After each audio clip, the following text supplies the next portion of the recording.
This is the Soft Power Podcast, Episode 10.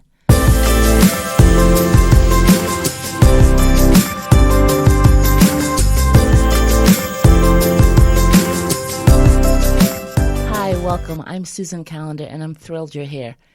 In my more than a decade of speaking and leading workshops on a range of social and interpersonal skills and business etiquette issues, I've spoken to an estimated 200,000 people. That number makes me very proud, and to this day I still recall the first time I was officially hired as a corporate trainer. And one of the things that held me back from achieving that sooner was a lack of self-confidence.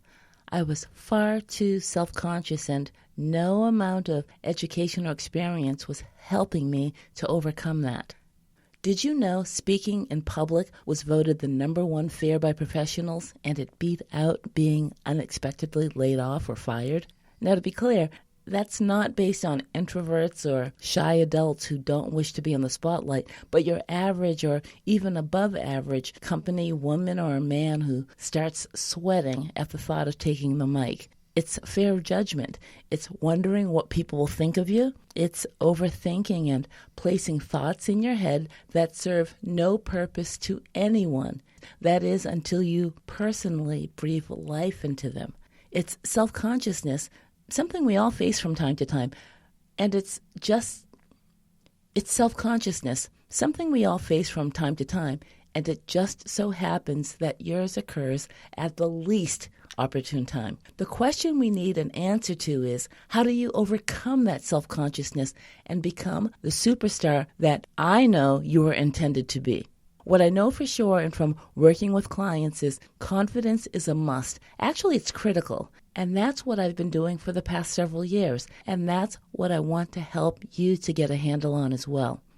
I know you can break through that wall of worry and overthinking and feeling timid and come out on the other side completely elated and victorious. And that success fuels further success. And before you know it, you're enjoying a big snowball of confidence and success.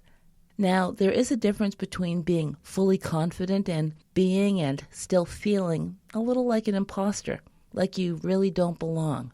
You know that feeling that just washes over you and you have thoughts like, who am I to do this? Or they would never want me. You have to know and believe that your voice is needed, that people want to hear your perspective. I want you to know that I have your back, and it's my intention to be by your side and walk you through this successfully. And by your side, I'm referring to this podcast or the many videos I've posted on my Facebook page or in the Facebook group Introvert to Influencer. You may choose to join one of my courses or programs or request coaching. You can also simply DM me a question and I'll respond quickly. Your self-confidence is in your control, and I strongly believe that you can do things to increase it. So if you believe that you're not as skilled or competent as a professional peer, or you're not as smart because competitors attended a more prestigious school, or you don't feel attractive, all that can be changed because they're just thoughts, period. You can become someone worthy of adulation and respect, maybe a thought leader or an influencer in your field. And you do that by completely ignoring any and all real or imagined negative voices. You're simply going to start by taking control of your thoughts and taking control of your actions by pre-planning and visualizing your desired outcomes. Let's say schmoozing and making conversation with many people at a cocktail party, or speaking up in a meeting. By taking firm and decisive action, you improve your competence, your self-image, and the way people see you.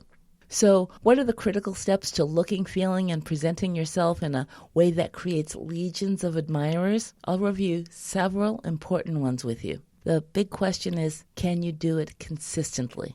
That's really what separates people who show up and who are seen as being credible from people whose peers have learned to not take them seriously. Do you always do what you say you're going to do?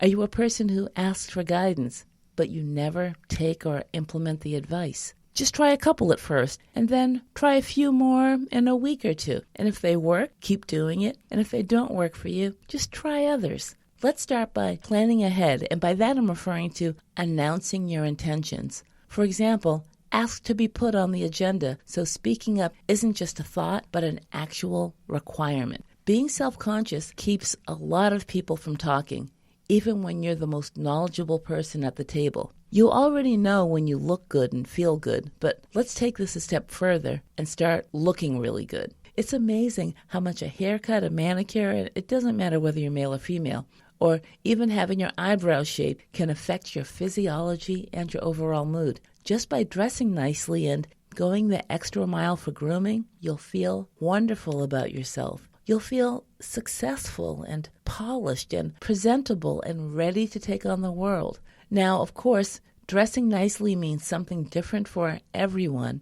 So for our purposes, let's make it mean standard business or business formal or business casual, whatever is appropriate for your situation, but going the extra mile to be the sharpest one in the room. Now, from experience, I know you may be thinking this will draw more attention to you or anyone who already shuns the spotlight. Actually, it has the opposite effect of ensuring you've crossed your T's and dotted your I's and you've taken the necessary steps to ensure that everything will go well. That's the basis of confidence, just having a plan. Now, what thoughts are swimming around your head? Are they positive, or did you already lose before you got started? You have to learn to be aware of your self-talk and the thoughts you have about yourself and your performance. Several years ago, when I still feared speaking publicly, my mind would remind me, this is too hard. But because I had committed, I soon learned to immediately recognize this negative self-talk and would just squash it. Then I'd replace it with a positive thought, like, this audience is looking forward to hearing from me. I'm going to have them on the edge of their seats. I would visualize myself winning. When you're trying to overcome a negative self-image and replace it with self-confidence, you can become your worst enemy. It will truly help matters if you go a few levels deeper than normal and get to know yourself and what's making you tick and what's making you have certain thoughts. Start paying attention to and listening to your thoughts. Maybe start writing a journal about yourself, your thoughts, and your actions. And what about those thoughts you have about yourself and analyzing the basis for them, both positive and negative. And then think about the limitations and limiting beliefs you place on yourself and whether they're real limitations that cannot be overcome or just ones that you've allowed to be placed there through the power of your thoughts. You know there's nothing that you cannot power through.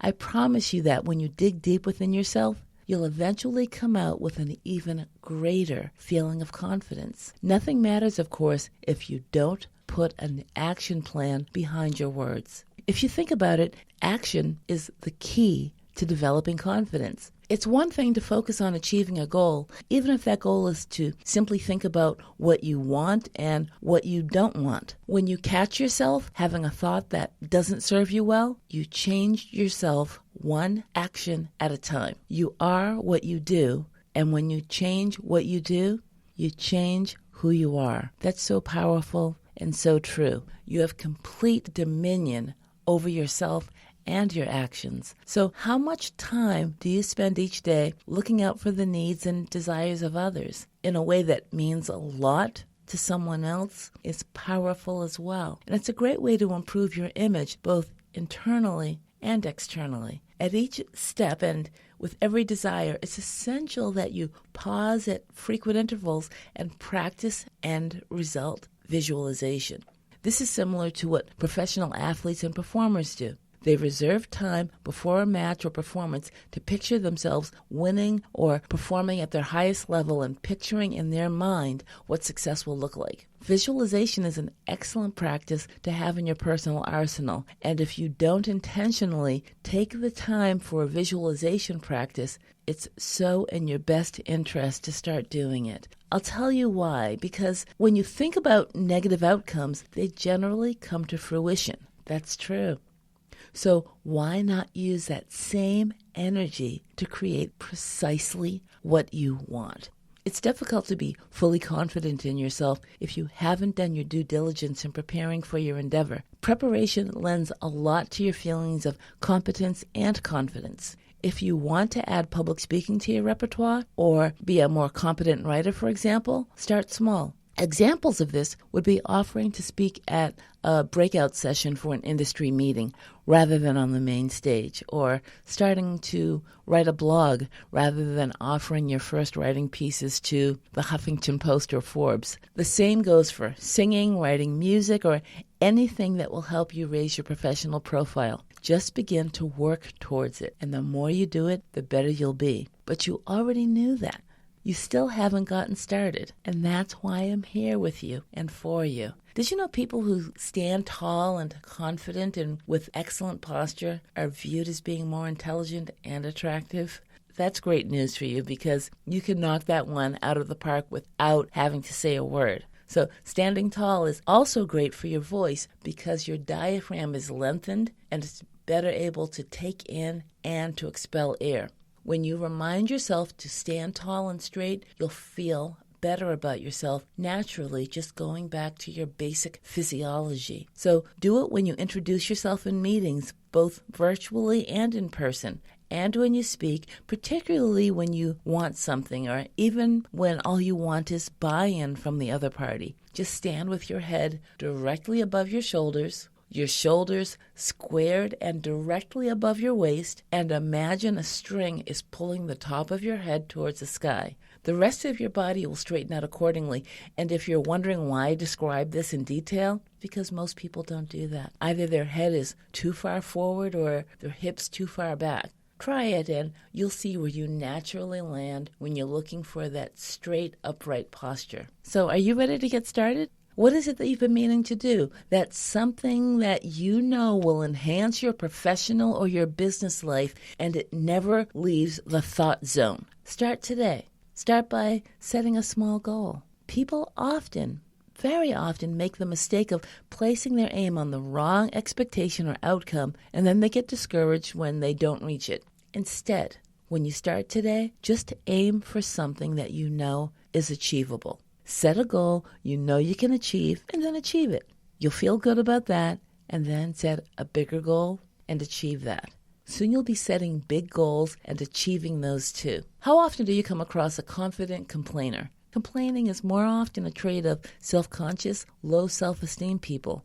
When you focus on the solution within your control and not on the problems, you'll feel better about your purpose every day. In fact, focusing on solutions instead of problems is one of the best things you can do for your confidence and your career. Feeling self-conscious does not serve you well, and it detracts from all of the good and the value that you have to bring to the world. In fact, that's why you're here, why you're on earth, to provide value and to share what you know and to help people and to teach them based on your experience. That's why I want to help you to go from self-conscious to confident, or from introvert to influencer.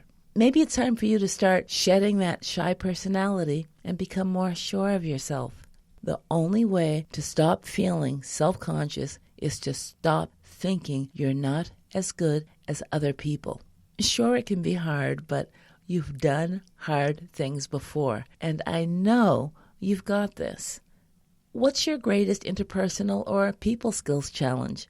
Do you struggle to speak up in meetings or to stand out in competitive places? You can DM me on Instagram at Susan Callender Business Class. And if you're ready to be in the game rather than on the sidelines, I have a free guide for you that will help you to leave your comfort zone for good. You can get your copy at businessclass.expert/comfort zone. Thanks so much for joining me. Bye for now.